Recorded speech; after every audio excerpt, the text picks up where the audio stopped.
Hey, what is up guys? GuitarRock here, welcome back to another CounterSide video. Just finished streaming CounterSide C server on the main channel. So let's talk about global. Alright, so what the global have in terms of updates, what can we expect in global this week coming forward?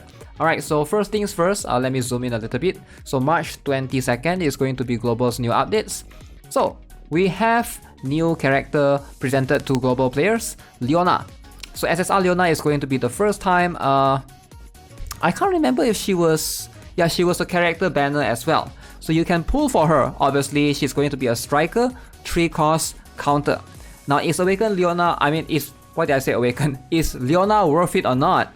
I would say no. She did get buff kind of recent-ish, like in my recent, maybe like 2 months ago, but still then it wasn't that strong.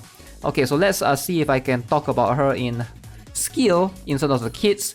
So what makes her really weak is not that she doesn't do much. She is very specialized to counter replace the king actually. I think she was the first solution that they want to introduce. You can see Leona gains a stack whenever an enemy is killed.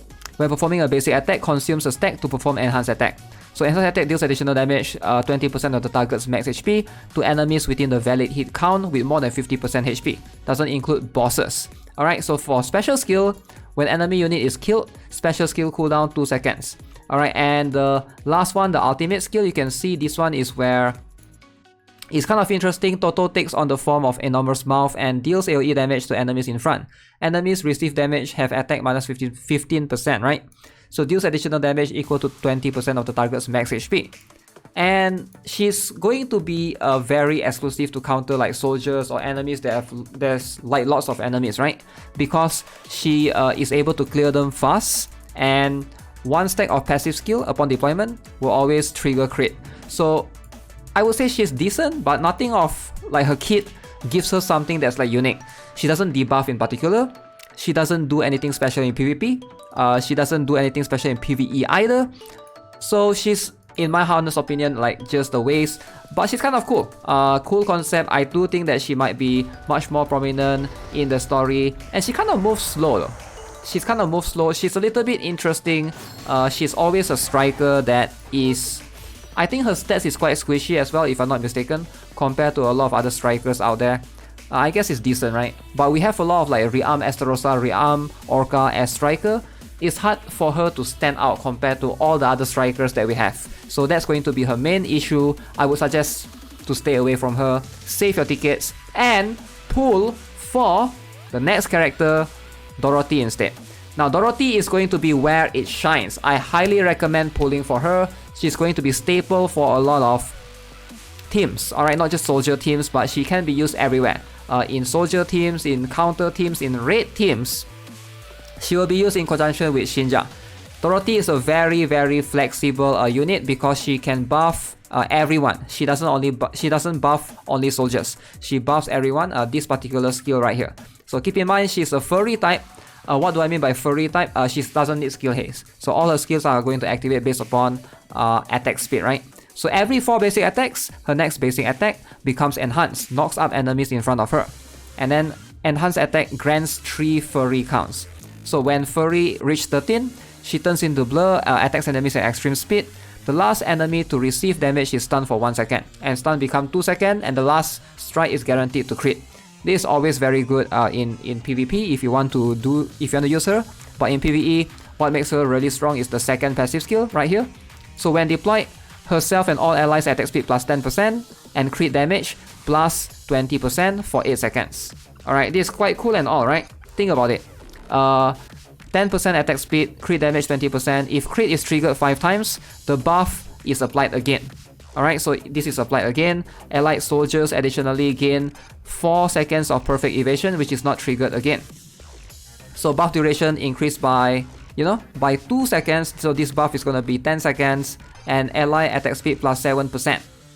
Okay, so that's a lot of attack speed. You can see a lot of attack speed here, plus crit damage as well, right? And this can always reapply. The buff pretty much is permanent. Even though it only lasts for 10 seconds or whatever, it's pretty much permanent because every time she crit 5 times, she will reapply the buff again. So in a lot of cases, if you set her up with a lot of other characters that gives either crit rate or attack speed like Shinja and stuff. Considering that her crit is almost 47%, almost 50%, she will be able to crit quite consistently. You don't have to worry about it too much. She will almost always have that buff available. And yeah, she's really strong, staple in a lot of raid comps. I would say both Petra and Inhibitor, highly recommend you guys to pull for her. Now, alongside with Dorothy right here, who else do we have? As you guys can see, we have Awaken Na YUBIN. Now, a lot of players have been saying Awaken Na YUBIN has fallen off.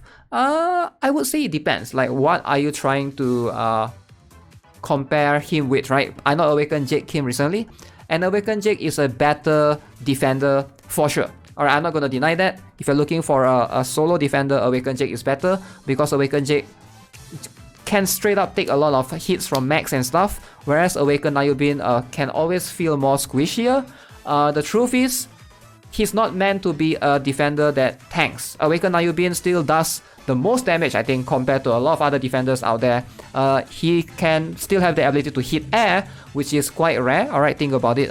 Sometimes there's still flying units, so that's very annoying. He also has the ability to reduce everyone's skill haste. So that might not mean as much moving forward in the PvP because I think it's starting to diversify now. Used to be only counter teams, and you're gonna run into counter teams a lot. And Awaken Na YUBIN feels really, really strong. So now I think there are more and more people running mech teams in global, and also there's some soldier teams starting to rise up as well with Revenant coming recently. So I can see the flexibility of using Awaken Na YUBIN, like being a staple last time, now has fallen off slightly for sure. But is he worth pulling? Now, in global, I think a lot of you guys have asked me, hey, what is the next character to come in global? By far, it's going to be either Awaken Maria or Kyrian, right? So I do think Awaken Maria is going to come first. And if you guys are planning to pull for Awaken Maria, sure, save for Awaken Maria, save for her. Awaken Maria is going to be similar to Awaken Seoyun, but her kit is a little bit weird, right? She has this portal that moves characters towards more front. I'm not sure if that's going to be something that you will need for sure, per se, right? But other than that, Awaken Na YUBIN, I think he still has a solid spot in a lot of contents, and definitely still one of the stronger characters to have in PvP. Like, Barrier Reflux is always going to be good, alright? Almost every character has Barrier. The ability to counter them is just... it's so convenient, right? Awaken Yumina, she is... if I have to argue between these two, I would say she's the one that has fallen off. She does a lot of damage for sure. If you're looking for damage, yes, she can do decent damage in any of the contents in PvE. But the truth is, she's more of a PvP backliner, scurvy, rush team, you know, trying to like destroy enemies' backline ship whatsoever. If you like to run those kind of team, like trying to just go Goliath, Spyra, Thunderbolt, and then Awaken Mina enemy's ship, you know, a lot of people like to do that in global as well. In C, I mean, like every server players like to like run just the straight up siege comp. Yeah, she's good in those team. If you're trying to go that route. But other than that, if not, just save your ticket for the time being. We have new challenge stage. This is going to be exclusive gear for both, for all of them. Alright, so which is John Mason, Jane Doe, and what's the guy? Tommy the Diehard. Alright, so pretty cool overall. And then we have a Ministra. What is this? Oh, looks like a new... okay, so we have a... this looks like a new Danger Close, it seems. Am I crazy? Raid Boss Britra Season Period Change as below.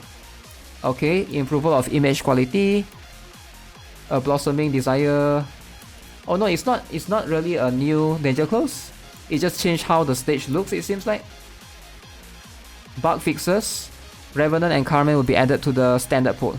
Alright, so that's pretty much... that is pretty much the global patch note. Nothing crazy here. There's a coupon code if you guys haven't used it already. Please use it. It's called Spring Begin CS. Alright, so this is going to be the coupon code for this week. So yeah, let me know what you guys think overall of the update. Dorothy, must pull. The rest, debatable. Alright, subscribe. Give it to your like. I'll see you guys in the next one. Have a nice day. Goodbye.